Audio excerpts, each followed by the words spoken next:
주님이 기도하는 가운데 그런 감동을 주었어요. 예수님은 우리가 열매 맺기 원한다. 근데 그 행함 있는 삶 믿음으로 열매 맺기 원하는데, 어떤 분류는 은혜 사랑을 통해서 주님이 내 안에 거하심과 그 깨닫는 은혜를 알므로 열매 맺는 삶에 이르게 하는 말씀의 메시지가 있는가 하면, 어떤 메시지는 여러분이 노력하시고 여러분 힘쓰고 여러분이 행함을 가져야 됩니다, 이 부분을 강조해서 열매 맺게 하려고 하는 메시지가 있다, 그렇게 말씀하셨습니다. 분명히 우리 믿음은 살아있는 믿음이 되어야 되는데, 어떻게 말씀을 전하고 터치해서 그 열매 맺고 행함 있는 삶 믿음을 살게 할 것인가. 그래서 인도함이 다르죠. 행함 있는 삶 믿음만 이야기한다고 해서 무조건 율법적이라고 말하면 안 돼요. 그러니까 목회자들도 자기가 깨닫는 만큼을 전하고 인도해요. 자기 열심, 자기 의가 강한 사람은 율법적인 성향이 강하죠. 열심 막 투쟁적이죠. 전투적이죠. 뭔가 찬양을 해도 뜨겁게 박수치고 해야 되고, 기도를 해도 막 통성으로만 해야 되고, 그래서 자기 열심, 자기의 뭔가 하나님을 향한 열정을 불태워서 행함 있는 삶 믿음에 이르게 하려고 하는 그런 목회자들도 참 많습니다. 물론 그렇게 해서 큰 교회도 이루고 있는 분도 많습니다. 그런 목회를 하는 분들은 본인부터 힘들죠. 자기 자신이 금식으로 살고 자신이 기도를 4시간이고 6시간이고 기도한 자리에 머물러서 자기가 그 삶을 살고, 그렇게 해서 성도들도 자기를 따라와라 하고 말하죠. 그 모두도 흉내낼 수 없는 대단한 분이라고 여길 정도로 그렇게 앞서가는 분들이 있습니다. 그게 통하기도 하고, 그게 실제로 많은 사람들이 또 몰려드는, 그래서 큰 교회를 이루고 있는 분도 많이 있습니다. 그렇지만 이것도 저것도 아닌, 그냥 그 자리에 있어서 만족하고 그 자리에 있으면서 영적인 어린아이, 영적인 그냥 거듭난 걸로 만족하고 살면서 물장난 치고 놀고 만족을 하면서 영적인 그냥 유치원성에 메말라 있고 거기에 머물러 있었으면서 믿음 생활하게 하는, 그러면서도 큰 교회를 이루고 있는 교회는 더더욱 많죠. 여러분, 우리는 주님이 무엇을 원하는가에 초점을 두지 않으면 우리는 이 메시지를 들으면 여기에, 저 메시지를 들으면 저기에 자꾸 혼란스러워집니다. 그래서 하나님은요, 그 사람의 성향과 성격에 맞게 인도합니다. 그래서 자기에 맞는 스타일의 메시지가 있고요, 자기에 맞는 교회가 있고 자기가 원하는 목회자도 있어요. 근데 하나님이 다 세웠다는 거예요. 그래서 자기 성향에 맞는 목회자 메시지를 듣습니다. 근데 진짜 진리를 알면 말씀이 진리가 무엇인지를 갈망하고 주님의 뜻을 원하는 믿음생활을 하게 됐죠. 그 전까지는 교회가 좋다 나쁘다에 관심이 없고, 하나님 뜻대로 가고 안 가고에 관심이 없고, 그냥 내가 기준이 되죠. 내가 원하는 교회, 내가 원하는 메시지만 찾죠. 그 눈이 띄기까지가 평생이 걸리는 사람도 있고, 아니면 이리저리 교회로 옮기면서 깨닫고 이것도 아니야 이것도 아니야 해서 걸러내서 거쳐서 깨닫는 경우가 더더욱 많습니다. 여러분, 중요한 것은 하나님 아버지 뜻을 아는 것입니다. 그 말씀을 내가 붙잡고 사는 자가 되는 것입니다. 여러분, 주님은 우리가 살기 원하고 우리가 주님 안에서 진짜 진리를 알므로 자유해지기를 원합니다. 믿으십니까? 똑같은 결론을 말한다고 해서 똑같은 메시지는 아닌데도 똑같이 바보도 있죠. 저희는 뭐 행위를 강조하는 교회 절대 아닙니다. 분명히 믿음을 이야기하고 주님의 사랑으로 접근하죠. 그러나 우리의 믿음이 그 자리에 머물러 있으면 안 되고 자라야 되는 거죠. 우리 자녀가 유치원에 보내서 계속 자라지 않고 유치원 졸업을 하고 초등학교를 들어가야 되는데 유치원 더 다니고 싶다고 막 얘가 막 여기가 좋다고 띵깡을 부린들 유치원에서 안 받아주는 게 맞죠. 근데 너가 원하면 더 다녀라 그래. 그렇게 행복하니? 그래, 다녀. 그리고 유치원에 계속 보내면 그 부모가 정상이 아니죠. 우리는 진짜 하나님 아버지의 마음을 알면 영혼들을 어떻게 인도해야 할지를 알아야 되죠. 지금 너는 이 자리에 머물 때가 아니고 이제는 옮기고 더 믿음이 자라야 될 것을 말해줘야 맞는 것이죠. 우리는 하나님의 사랑을 애곡하게 되면 자꾸 사람에만 맞추는 데만 급하게 됩니다. 여러분, 우리 안에 거하신 성령님은 우리 믿음이 계속 우리 육신이 자라는 것처럼 우리 속사람도 자라기를 원합니다. 전에는 불평이었던 것이 더 이상 불평이 되지 않는 사람으로 자라기 원하죠. 전에는 원망했던 그 원망거리가 더 이상 원망거리가 되지 않고 그냥 듣고 흘러버릴 수 있는 사람이 되기 원하죠. 그만큼 우리 믿음이 자랄 때 모든 환경을 이기고 세상을 이길 수 있습니다. 가끔 그런 이야기 합니다. 내가 하나님의 자녀인데 이렇게 고난받습니다. 내가 하나님의 자녀인데도 이렇게 어려움 당합니다. 내가 하나님의 자녀인데도 이렇게 시험거리가 많습니다. 그럼 여러분은 어떻게 말하겠습니까? 그것은 성경에서 뭐라고 말하고 있습니까? 그 시험 받고 있다는 것은 하나님의 자녀라는 증거를 나타내는 겁니다. 하나님의 자녀가 아니면 시험거리가 없습니다. 생명이 있기 때문에 원수마귀가 시험하는 거예요. 생명이 없으면 시험거리도 없습니다. 여러분, 예수의 생명을 가지고 있으면 예수의 생명을 가지고 있다는 근거로 시험거리가 다가옵니다. 여러분의 삶에 시험이 있다는 것은 따라합시다. 하나님의 자녀이다는 근거입니다. 아멘. 하나님 아버지께서 예수님이 이 땅에 오셔서 공생애를 시작할 때 그 전에도 하나님의 영원한 독생자 하나님의 자녀인 아들이신 예수님이었지만 공생애를 시작할 때 공개적으로 하나님의 아들임을 선언하죠. 선포하죠. 하나님의 아들임이 선포된과 동시에 마귀가 시험하는 일이 생깁니다. 마태복음 3장 16절 17절 보겠습니다. 우리 함께 압독하겠습니다. 예수께서 세례를 받으시고 곧 물에서 올라오실새 하늘이 열리고 하나님의 성령이 비둘기 같이 내려 자기 이에 임하심을 보시더니 하늘로부터 소리가 있어 말씀하시되 이는 내 사랑하는 아들이요 내 기뻐하는 자라 하시니라. 예수님은 공생을 시작할 때 공개적으로 하나님은 모든 하늘과 땅의 모든 생명체, 영과 그리고 이 땅의 모든 피조물 향해 예수님이 하나님의 아들임을 선언합니다.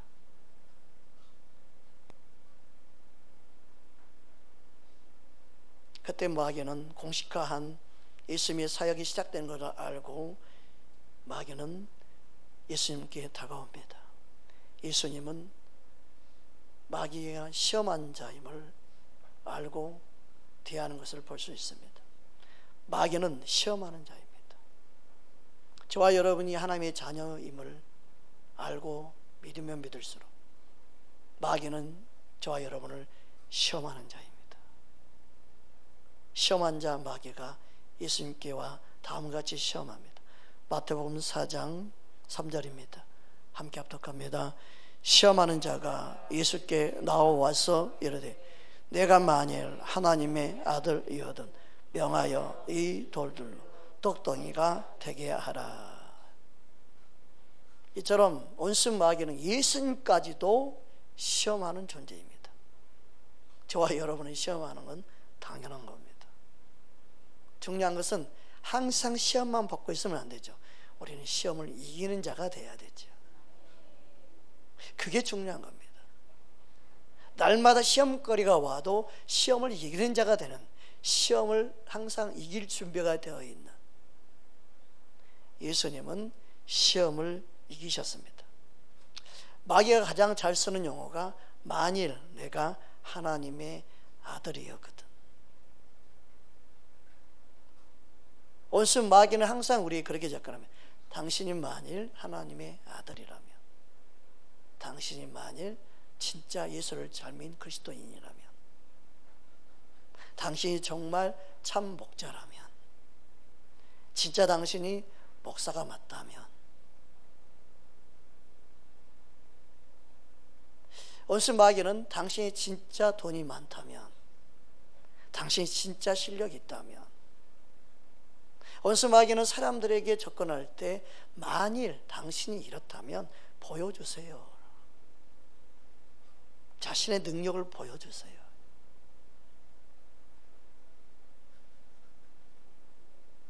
여러분, 하나님의 자녀라는 것은 내 능력이 아닙니다. 내 능력을 보여주는 게 아닙니다. 교회의 믿음 생활은요, 내 능력을 보여주는 것이 아닙니다. 종교의 영 마귀의 속는 가르침은요, 당신의 능력을 보여주세요 입니다. 그러나 진정한 믿음 생활은 하나님을 하나님 되게 하는 거예요. 그분을 그냥 믿고 의지하는 거예요. 우리 능력을 드러내는 게 아니에요. 마귀는 예수님께 만일 하나님의 아들이거든, 내가 인정해 줄게. 그러면 해줄게. 그러면 집사라고 인정해 줄게. 그러면 진정 그리스도 인정해 줄게. 그런 말에 여러분 주눅 들거나 그런 말에 속지 마세요. 마귀는 우리 생각 속에 그렇게 말해요. 네가 하나님의 아들 맞아? 이것도 못하면서, 이것도 못하면서.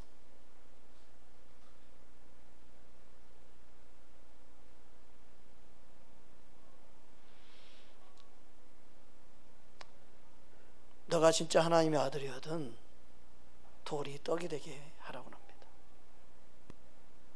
너의 능력을 보여줘. 그죠?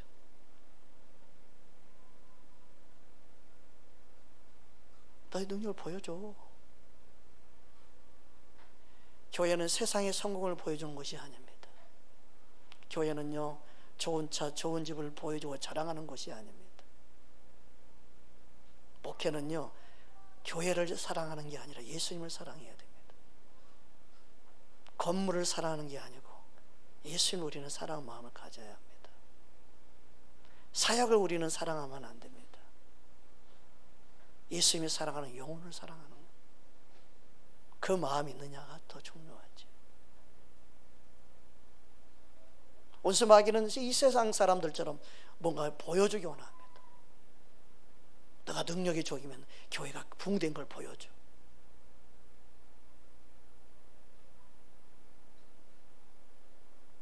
그게 아닙니다.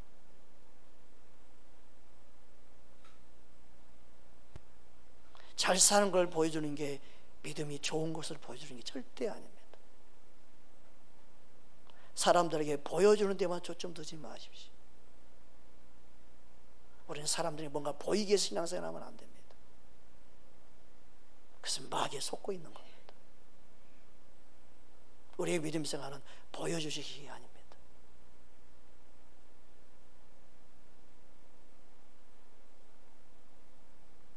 충분히 너는 돌로 떡을 만들 수 있어. 그게 아닙니다. 예수님은 사탄의 모든 시험을 물리치죠. 그리고 그 돌을 떡덩이에 되게 하는 사탄의 말에 예수님은 하나님의 공급하심으로 사는 것을 고백하죠. 나는 끝까지 떡으로 사는 존재가 아니다. 하나님의 말씀으로 사는 자이다. 마태복음 4장 4절입니다. 우리 함께 합독합니다. 예수께서 대답하여 이르시되 기록되었으되 사람이 떡으로만 살 것이 아니요 사람의 하나님의 입으로부터 나오는 모든 말씀으로 살 것이라 하셨느니라 한지니. 하나님 말씀으로 산다는 의미가 무슨 의미입니까? 여기서 하나님 말씀으로 산다는 것은 하나님 말씀에만 내가 순종하겠다는 뜻이죠. 예수님은 하나님 말씀에 순종하는 자로 이 땅에 오신 거예요. 예수님은 하나님 말씀을 이루기 위해서 오신 거죠. 말씀을 이루기 원하시는 예수님은 철저히 말씀에 순종하셔야만 했습니다. 우리의 믿음 생활은 자신의 힘을 의지하는 것도 아니에요. 그렇다고 해서 더 나아가 모험하는 것이 아닙니다. 말씀을 뛰어넘어 뭔가를 해내는 게 아닙니다.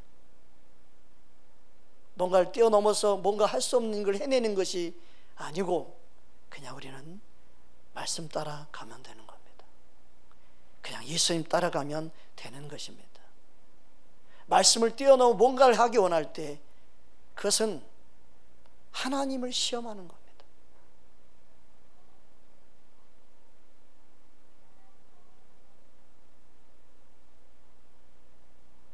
하나님을 시험하다가 망하는 영혼들이 얼마나 많은지 모릅니다. 말은 그렇게 하죠. 하나님 영광이 있을 겁니다 라고. 잘 되면 하나님 영광이 있어 내가 반드시 드릴 겁니다. 그래서 모험을 합니다. 그러다가 망한 사람 많습니다.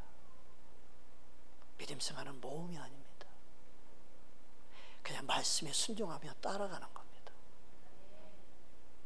우리 믿음 생활은 주의 말씀에 순종하며 따라가는 삶을 날마다 도전해 가는 거예요. 마태복음 4장 5절 7절 말씀입니다. 우리 함께 합독합니다. 이에 마귀가 이슬 거룩한 성으로 내려다가 성전 꼭대기에 세우고 이르되 내가 만일 하나님의 아들이어도 뛰어내리라 기록되었으되 그가 너를 위하여 그의 사자들을 명하시리니 그들이 손으로 너를 받들어 발이 돌에 부딪히지 않게 하리로다 하였느니라. 예수께서 이르시되 또 기록되었으되 주 너의 하나님을 시험하지 말라 하였느니라 하시니. 목회를 하면서 그런 유혹이 있습니다. 온수 마귀 기도하는데 너의 능력을 보여줘야 되지 않겠어? 성도들에게 그렇게 속삭이죠. 일을 벌려야지 그 성공을 이루는 거야. 그래서 하나님이 너와 함께한 걸 보여줘야지. 그게 아닙니다. 다른 교회보다 너희에게 빨리 커야지. 하나님 부흥을 원하잖아.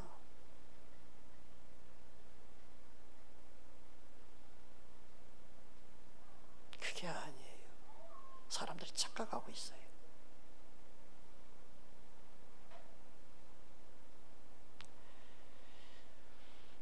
예수를 믿는다고 하면서 성공지향, 그래서 뭔가 보여주는 것이 전부인 것처럼 되면 안 됩니다. 예수를 믿는 목적이 자신의 성공이 되면 안 됩니다. 자신의 야망을 이루는 것이 되면 안 됩니다. 성전 꼭대기에서 뛰어내리면 스타 될 수 있겠죠. 하나님 불쌍해서 살려줄 수도 있겠죠. 하나님이 그럴 겁니다. 어쩜 이렇게 어리석고 미련하냐 그럴 겁니다. 너 영혼이 불쌍해서 한 번 살려줬다 그럴 수 있지는 모릅니다.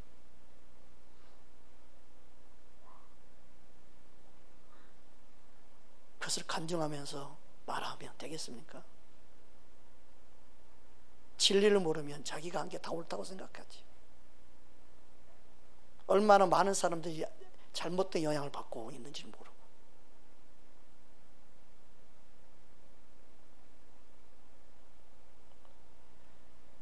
예수를 믿는 이유와 목적이 어디에 있는지 우리는 항상 살펴봐야 합니다. 우리는 예수님을 놓치면 안 됩니다. 말씀을 우리는 창념해야 합니다.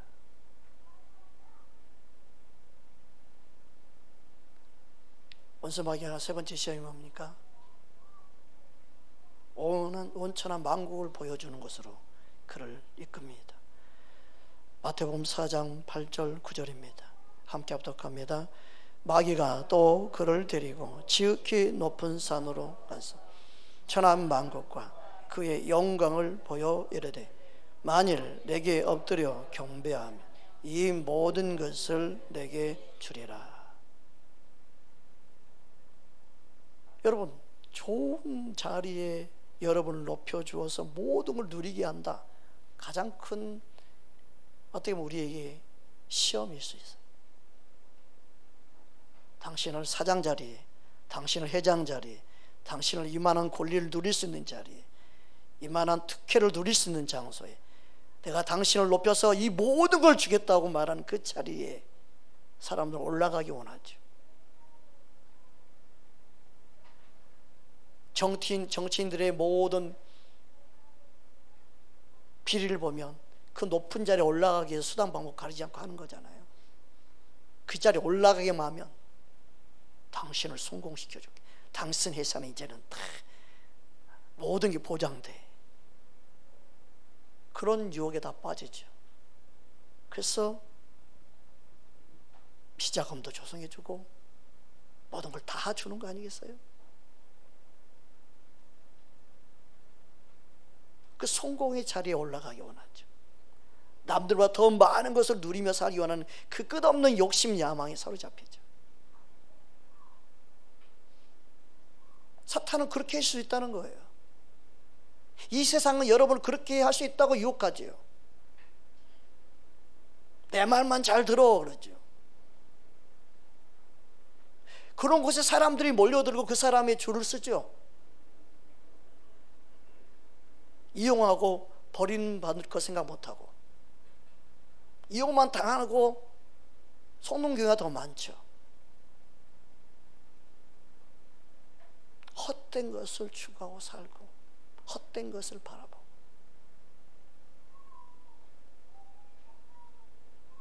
여러분, 예수 믿는 사람 이 땅에 스타가 되려고 할 때부터 이미 미혹이 오는 겁니다.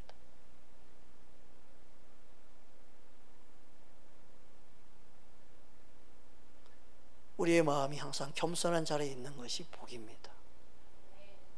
여러분이 원하는 대로 출세가 안 된 게 여러분에게 복인지 모릅니다. 원하는 대로 다 채워지지 않는 게 여러분의 영이 가장 안전하게 하나님 인도하고 있다는 뜻일 수도 있습니다. 우리는 우리 자신에 있는 욕망, 야망, 이 어떤 것이 내 안에 잠재되고 숨겨 있는지 우리는 모릅니다. 사람 욕심 끝이 없거든요.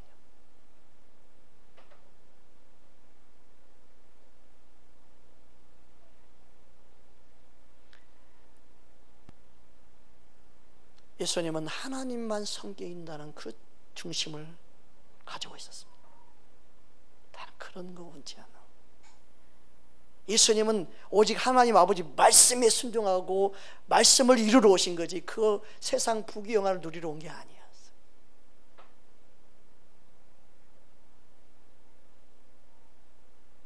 우리의 경배의 대상은 오직 하나님 한 분이어야 되지. 예수님은 다음과 같이 원수 마귀를 물리칩니다. 10절 11절 이어서 보겠습니다. 이에 예수께서 말씀하시되 사탄아 물러가라. 기록되었으되 주 너의 하나님께 경배하고 다만 그를 섬기라 하였느니라.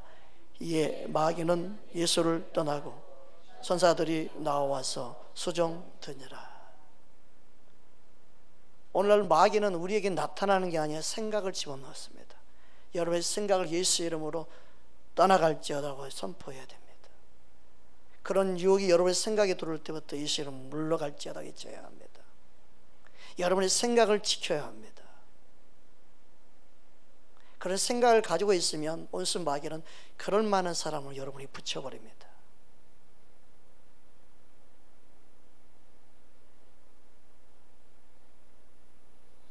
그래서 우리는 우리의 생각을 항상 지켜야 됩니다.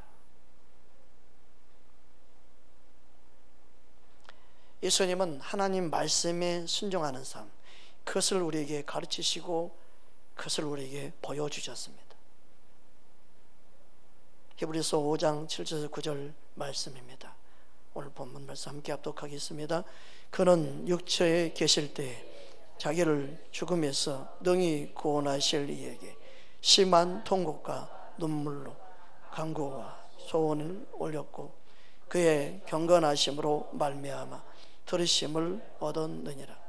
그가 아들이시면서도 받으신 고난으로 순종함을 배워서 온전하게 되셨은즉 자기에게 순종하는 모든 자에게 영원한 구원의 근원이 되시고. 예수님 자신은 하나님 아버지의 말씀에 온전히 순종함을 배웠다. 순종함을 우리에게 보여주셨어요. 우리도 예수님처럼 순종한 자가 되기를 원합니다.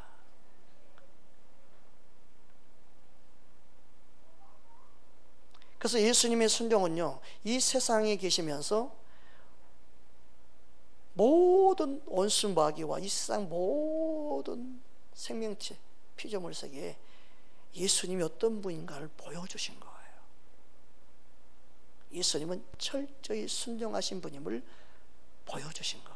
그것을 알게 하기 위해서 끝까지 순종하시죠.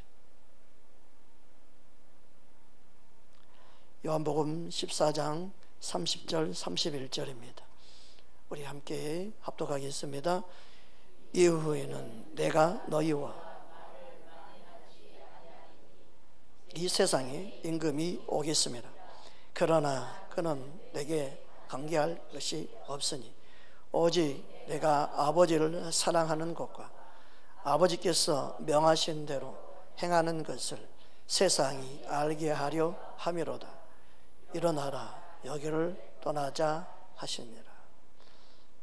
우리는 이 세상에 살지만 우리는 세상과 관계없는 자가 되어야 됩니다.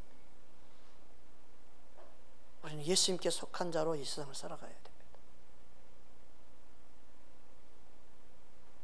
예수님은 이 세상에 있는 모든 시간이 원수 마귀와 전혀 상관없이 오직 하나님 말씀에만 순종하신 거예요. 그 삶을 우리에게 보여주신 겁니다. 예수님은 우리에게 순종의 씨앗이고, 예수님은 순종 자체이시고, 예수님은 순종의 열매, 그 모습을 우리에게 주셨습니다. 구약에 보면 하나님 말씀이 불순종한 왕이 나오죠. 우리가 잘 알고 있는 사울 왕입니다. 그 부분에 대해서 우리가 함께 말씀을 나누기 원합니다.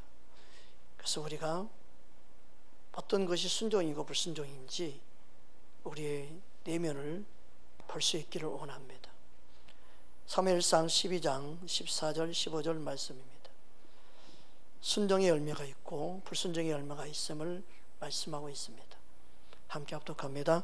너희가 만일 여호와를 경외하여 그를 섬기며 그의 목소리를 듣고 여호와의 명령을 거역하지 아니하며 또 너희와 너희를 다스리는 왕이 너희의 하나님 여호와를 따르면 좋겠지만은 너희가 만일 여호와의 목소리를 듣지 아니하고 여호와의 명령을 거역하며 여호와의 손이 너희 조상들을 치신 것 같이 너희를 치실 것이라.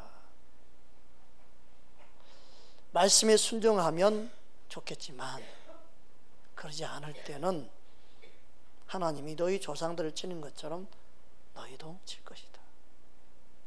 순종할 때와 순종하지 않을 때 그 결과가 분명히 있음을 말씀하고 있습니다. 사무엘은 하나님이 세운 선지자입니다. 하나님의 사무엘을 통해서 사울 왕의 다음과 같이 뜻을 전하고 명령함을 볼 수 있습니다. 사무엘상 15장으로 가겠습니다. 3절 말씀입니다. 함께 합독합니다. 지금 가서 아말렉을 쳐서 그들의 모든 소유를 남기지 말고 진멸하되 남녀와 소아와 젖먹는 아유와 우양과 낙타와 나귀를 죽이라 하셨나이다 하니. 사무엘을 통해서 하나님의 뜻, 하나님의 명령을 받은 사울왕은 바로 즉시 순종합니다. 그래서 소집하고 출병하는 것을 볼 수 있습니다. 분명히 사람 보기에 누가 봐도 순종이었습니다. 그런데 가서 전쟁을 하면서 였는지 아니면 사람들의 말을 듣고 변심했는지 모르지만 그의 생각이 들어갑니다. 자신의 생각이 들어갑니다. 그래서 다음과 같이 행동합니다. 사무엘상 15장 9절입니다. 함께 합독합니다. 사울과 백성이 아각과 그의 소망과 그 소의 가장 좋은 것 또는 기름진 것과 어린 양과 모든 좋은 것은 남기고 진멸하기를 즐겨하지 아니하고 가치 없고 하찮은 것은 진멸하니라. 하나님은 다 진멸하기 원했는데 자신의 생각이 들어갔습니다. 좋은 것까지 뭐하러 굳이 그럴 필요 있어. 볼품없고 좋지 않는 것만 진멸하자. 자신의 생각이 들어갑니다. 이처럼 자신의 생각이 들어가면 온전히 순종하기 안 됩니다. 부분적인 순종만 하게 됩니다. 그래도 내가 왕인데 이 정도는 할 수 있지. 그래도 내 체면이 있는데 사람들이 원하는데 이 정도는 들어주는 거 어때? 이 정도 순종을 했으면 잘한 거지. 꼭 이것까지 굳이 할 필요 있어. 우리의 생각이 교묘하게 내 안에 들어옵니다. 그러면 100% 순종이 안 됩니다.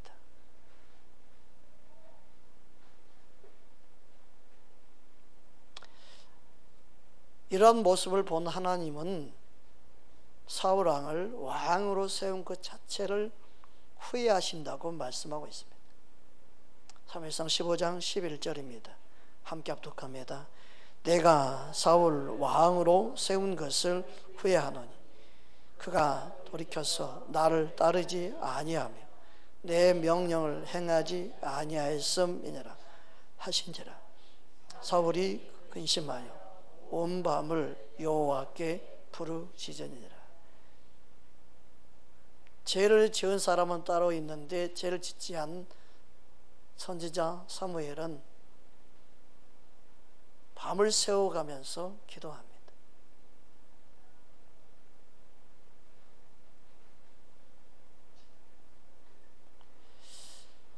하나님이 아말렉을 쳐 진멸하라고 했던 그 하나님의 말씀은 그 안에 불순종이 있음을 드러내기 위한 거예요.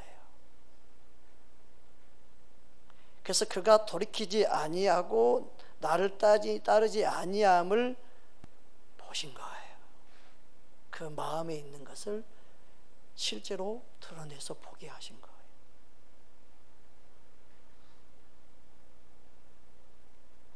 그래서 주님이 그가 돌이켜서 나를 따르지 아니하며, 그렇게 말씀하신 거에 순종을 했다면 돌이킴이 있어야 됐고, 그리고 순종했다면 됐을 건데 자기 안에 있는 불순종이 드러난 거고 그 불순종이 그대로 나타난 거예요.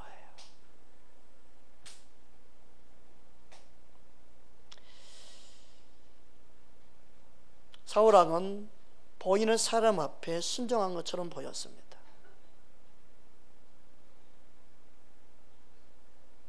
믿음 생활은 사람 앞에 보이게 한 게 절대 아닙니다.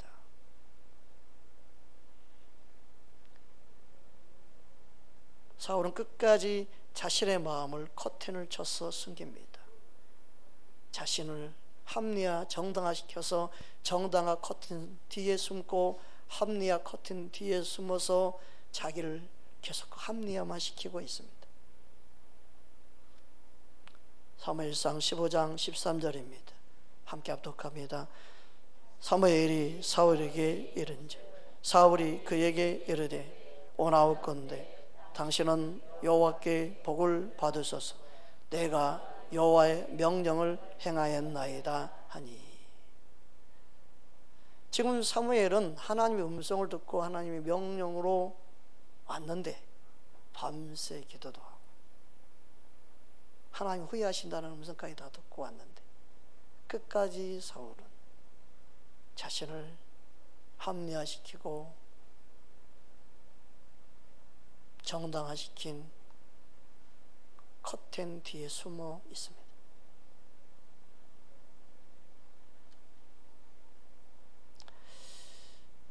우리는 그렇게 반응할 때가 많습니다. 내 자신도 그럴 때가 있습니다. 우리는 하나님 앞에 우리의 숨어있는 커튼 뒤에 숨고자 하는 내 자신이 발견될 때가 있음을 보아야 합니다. 내 자신을 숨기고 싶어하는 커튼이 있는 것을 우리 마음에서 볼 수 있어야 합니다.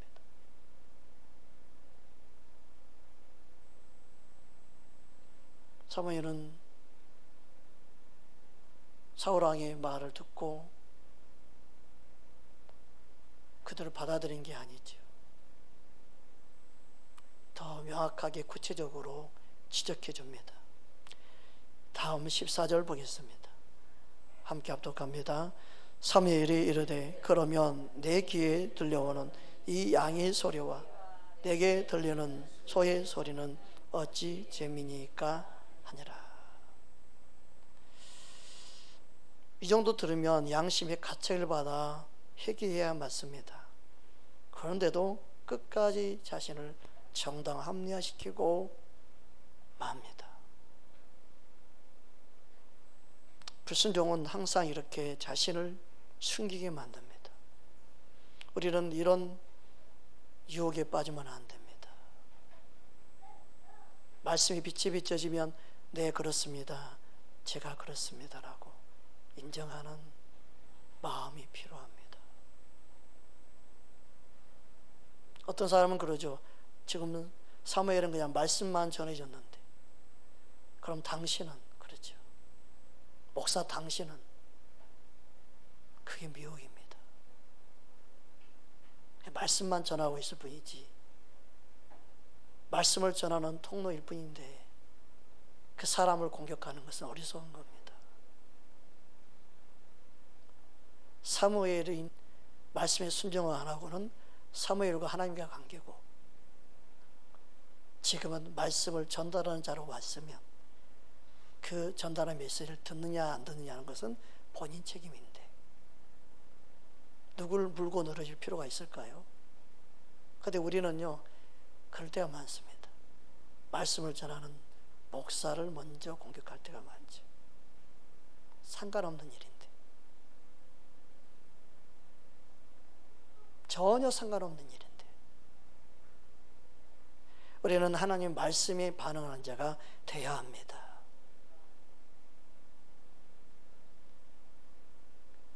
나의 말씀, 나의 하나님이 되는 그 고백이 내 안에 있지 않으면 사울왕처럼 자신이 만든 커튼 뒤에 항상 숨어만 있습니다. 자신에게 하신 말씀으로 들려지지가 않아요.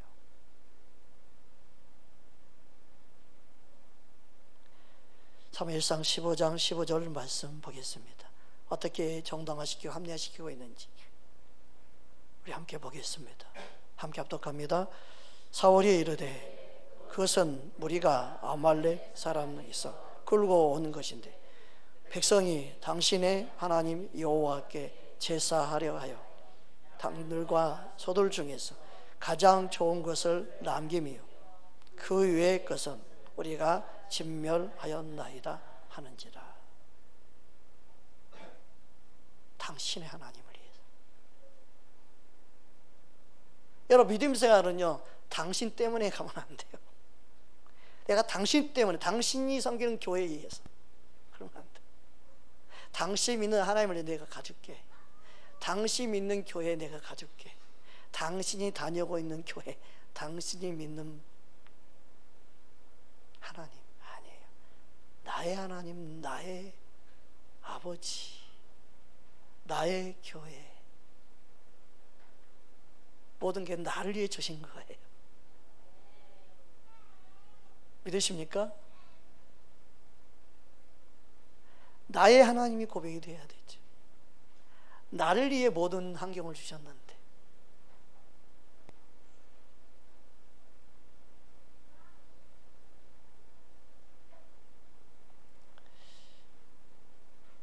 당신의 하나님 여호와께 제사하려 하여 좋은 것을 남겼다. 나의 하나님, 나에게 주신 메시지, 나에게 주신 주의 음성으로 들어야 되는데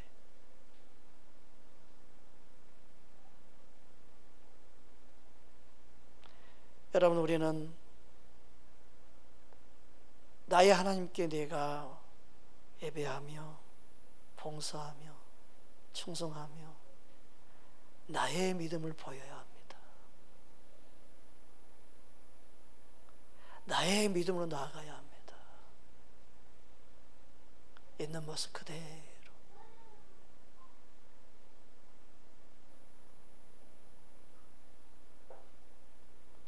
그래서 하나님이 말씀하신 게 뭐예요? 제사보다 순종을 더 원한다. 나는 너가 순종하기 원했지, 그런 불순종하면서 제사 드리려고 뭘 준비했다고? 나 그런 거 원치 않는다. 그냥 순종했으면 된 거야. 너가 뭔가 하나님께 하려고, 뭔가 더 많이 잘 드리려고 너가 뭔가 했다는 그거에 나는 원치 않아. 그냥 내가 원하는 만큼만 해. 내가 시킨 거나 해. 그래서 제사보다 순종을 더 원하신다는 거예요.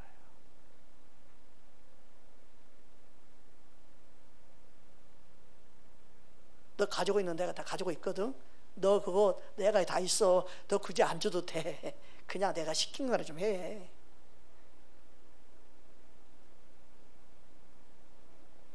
사무엘상 15장 22절 23절입니다. 함께 합독합니다.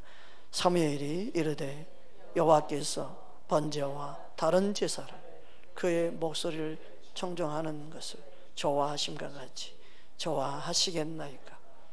순종이 제사보다 낫고 듣는 것이 수양이 기름보다 나으니 이를 거역하는 것은 점치는 죄와 같고 완고한 것은 사신 유사에게 절하는 죄와 같음이니라. 왕이 여호와의 말씀을 버렸으므로 여호와께서도 왕을 버려 왕이 되지 못하게 하셨나이다 하니. 사람이 떡으로만 살 것이 아니라 하나님 말씀으로 산다는 것은 말씀에 순종하는 삶을 사는 거예요. 예수님은 그 말씀을 원수 마귀에게 선언하죠. 예수를 믿는다고 말하는 하나님의 자녀들은 예수님 말씀처럼 나도 떡으로 사는 존재가 아닌 하나님의 말씀으로 사는 자임을 알기 원하는 겁니다. 그래야 세상을 이길 수 있습니다. 우리는 최소한 그런 존재임을 내가 알고 있어야 합니다.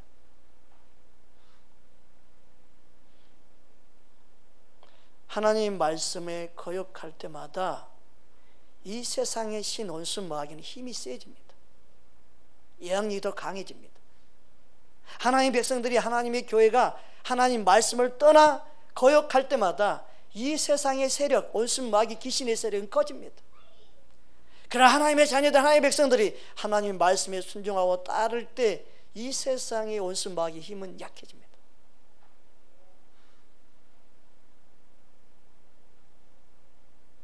세상을 다스리는 것은 그래서 말씀으로 다스리는 거예요.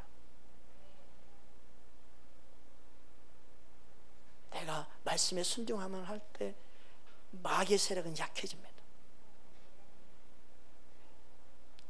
그래서요, 거역하는 것은요, 사슬을 같아요. 매이는 거예요. 점치는 거예요.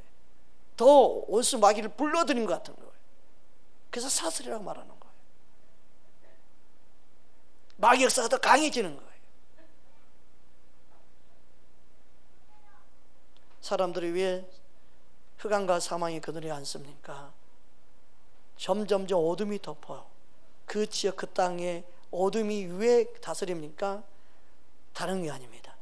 하나님 말씀을 거역하면 거역할수록 그 땅이 어둠이 덮습니다.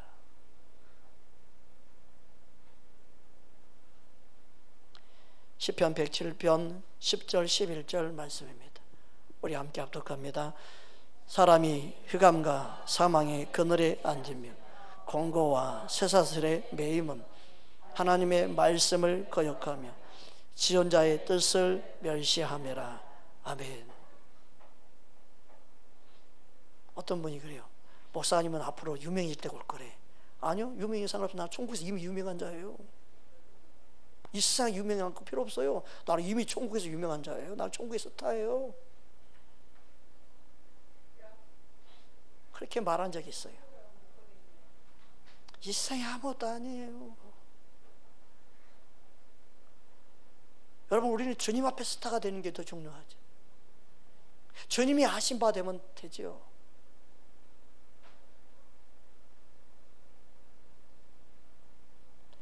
모든 사람이 흑암, 사망의 그늘에 앉아있는 이유는 그 하나님의 말씀을 거역하면 거역할수록 어둠이 그 땅을 덮는 거예요.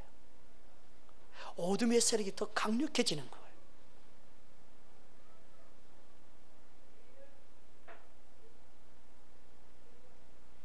우리는 말씀에 순종하는 법을 배우기를 원하고, 말씀에 순종할 수 있는 힘과 능력을 주시기 위해서 우리 안에 성령님이 계시는 겁니다. 그래서 너희가 육신대로 살면 반드시 죽는다. 하나님의 영의 인도함 따라 영으로 사는 자가 되기 원한다.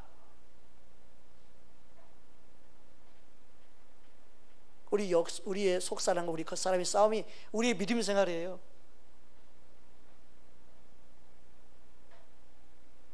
여러분, 인간적인 생각 확 들어오면 이런 거 한번 해봐 이러시 육신의 소욕이 확 올라오죠. 그때 주여 하면서 육신의 소욕을 싹 죽일 수 있는, 그래서 아멘 하고 여러분 속사람을 이길 수 있는 힘이 길러져 있는 사람은 그걸 다스리는데, 안 그러면 그냥 폭발한 다음에 주여 내가 똥을 쌌나이다 한 것처럼 그냥 똥 치고 있죠.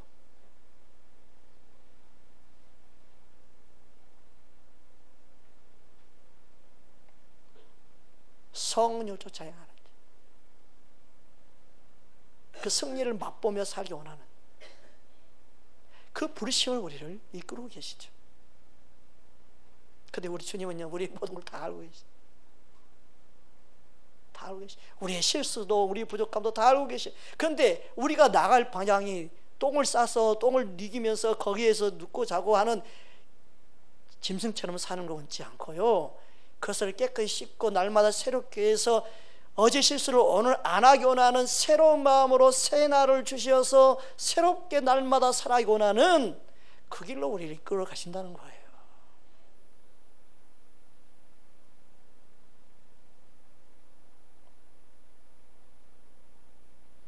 그러므로 하나님 말씀은 우리에게 교훈 삼으라고 주신 것이죠. 이렇게 살면 안 된다. 너가 아무리 그렇게 포장해도 하나님은 그런 제사를 원하는 게 아니고, 너의 섬김, 너의 열심, 그것보다도 더 중요한 것은 너가 말씀에 그냥 순종하기 원한다.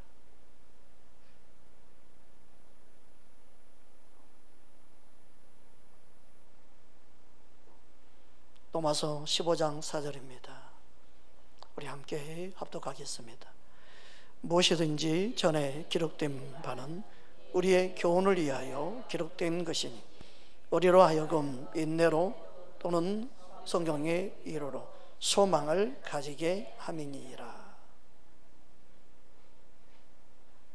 이렇게 살면 안 되고 이렇게 살아야만 소망이 있음을 우리에게 교훈 삼기 위해서 기록되어 있는 거예요. 말씀이 기록한 목적과 뜻을 모르고 성경만 연구하고 쓰다고 해서 그렇게 살 수 있는 게 아닌데, 성경 예수님이 관해 기록되어 있다고 분명히 말씀하고 있잖아요. 내게 관한 기록이다. 그럼 예수님 발견하고 예수님의 삶을 우리는 살기를 원하는 것이죠.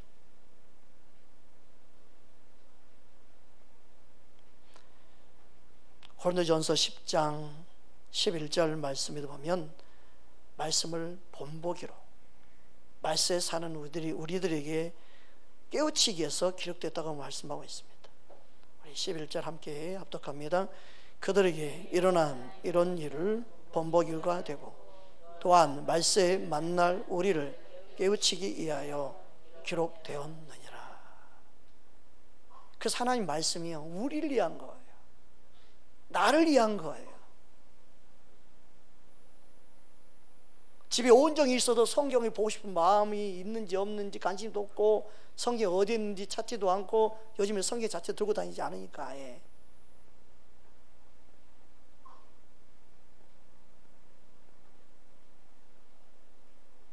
하나님 말씀은 우리에게 고울 삼으라고 주신 거예요. 이 본보기는요, 개역 개정 옛날 성경을 보면 고울로 이렇게 되어 있어요. 개역 성경을 읽겠습니다. 개역 성경으로 우리 함께 다시 한번 보겠습니다. 너희에게 당한 이런 일이 고울이 되고 또한 말세. 아멘. 그러니까 성경을 통해서 우리가 얻는 게 뭐예요? 구원에 이르는 지혜를 얻는 거예요.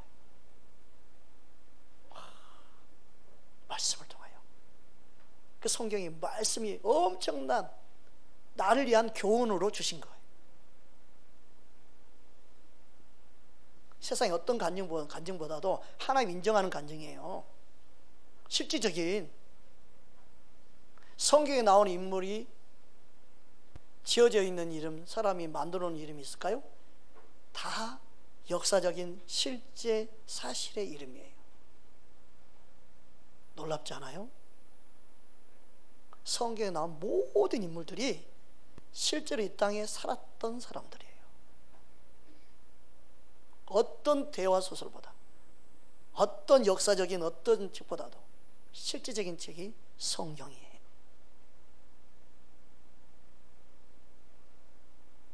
저와 여러분에게 교훈 주시려고. 할렐루야. 그래서 디모데후서 3장 15절에 보면 다음같이 말씀하고 있습니다. 함께 합독합니다. 또 어려서부터 성경을 알았나니 성경은 능히 너로 하여금 그리스도 예수 안에 있는 믿음으로 말미암아 구원에 이를 지혜가 있게 하였느니라. 아멘. 이 세상의 모든 책들이 아무리 다 귀하고 소중하고 해도요, 성경 한 권만 못해요. 여러분 집에 책 다 버려도 성경책만 있으면 돼.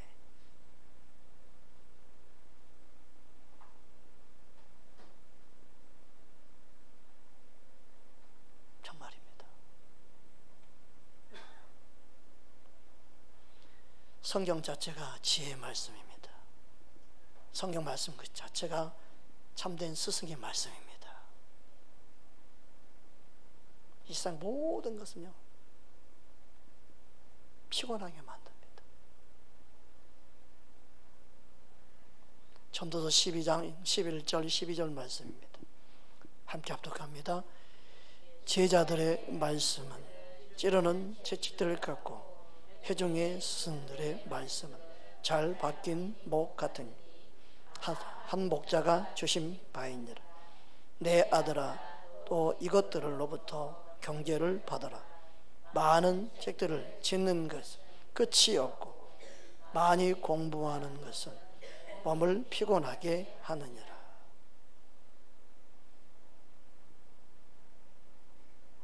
참된 지혜는 말씀에 있습니다. 세상 사람들은 많은 독서를 해야 성공한다고 그러죠. 거기에도 얼마나 일리가 있는지 몰라요. 그분들의 노하우, 그들의 사업 마인드, 엄청난 것들이 기록되어 있어요.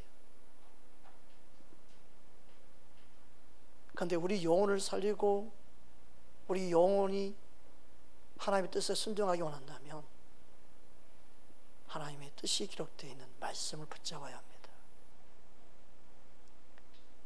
말씀에서 교훈 삼아야 합니다. 말씀은 잘 박힌 목과 같이 우리 마음에 생명으로 역사하게 됩니다. 할렐루야. 여러분, 예수님은 우리에게 순종 그 자체로 오셨고 순종을 보여주셨습니다. 순종을 뛰어넘어 복종하셨다고 말하고 있죠. 빌립보서 2장 8절입니다. 함께 합독합니다. 사람의 모양으로 나타나사 자기를 낮추시고 죽기까지 복종하셨으니 곧 십자가에 죽으심이라. 저와 여러분은요, 예수님의 순종의 열매이죠. 예수님의 순종함으로 십자가에 죽으심으로 저와 여러분을 살린 거예요. 그래서 저와 여러분은요, 예수님의 순종의 열매예요. 따릅시다. 나는 예수님의 순종의 열매입니다. 예수님은 저와 여러분을 사랑하셔서 순종하셨습니다. 더 나아가 복종하셨습니다. 복종은 예수님이 뜻과 상관없이 아버지 뜻이 그냥 이루어지기를 원하시는, 아버지 뜻이 그냥 순종하시는, 그래서 내 뜻대로 마옵시고 아버지 뜻대로 되기 원합니다. 그냥 복종하신 겁니다.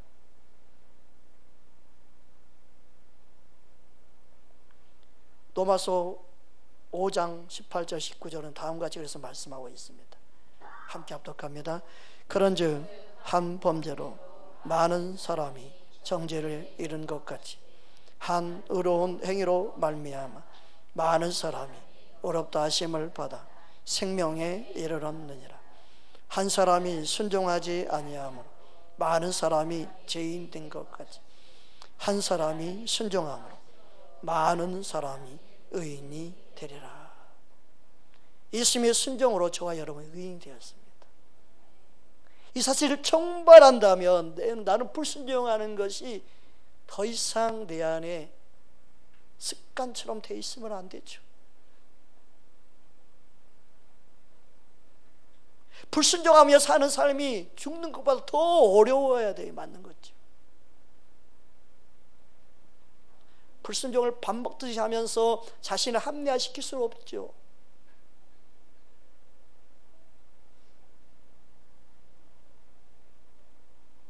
예수님 안에 산다는 것은 그냥 믿음 생활이 하는 차원이 아니라 예수님처럼 순종하는 삶을 사는 거라고 말씀하고 있습니다. 요한일서 2장 5절 6절입니다. 우리 함께 합독하겠습니다. 누구든지 그 말씀을 지키는 자는 하나님의 사랑이 참으로 그 속에서 온전하게 되었나니 이로써 우리가 그 안에 있는 것을 아노라. 그의 안에 산다고 하는 자는 그가 행하는 대로 자기도 행할지니라. 예수님 안에 산다고 하는 자는 예수님이 행한 대로 그도 행해야 하는 것이다. 그게 예수님 안에 있다는 거다. 누구의 말을 듣든 듣는 자의 종이 되는 것처럼 우리는 예수님 말씀을 듣고 예수님 안에 있는 자로 살기 힘쓰는 저와 여러분 되기 원합니다. 여러분의 삶이 아무리 힘들고 어려워도 포기하지 말고 믿음을 끝까지 견디고 인내하고 승리하기를 주님 원하십니다. 주님 앞에 여러분의 믿음을 드리고 믿음으로 사는 자의 삶을 이 세상에 보여주기를 원하십니다. 할렐루야. 따라합시다. 나는 예수님의 순종의 열매입니다. 믿으십니까? 우리 함께 찬양합니다.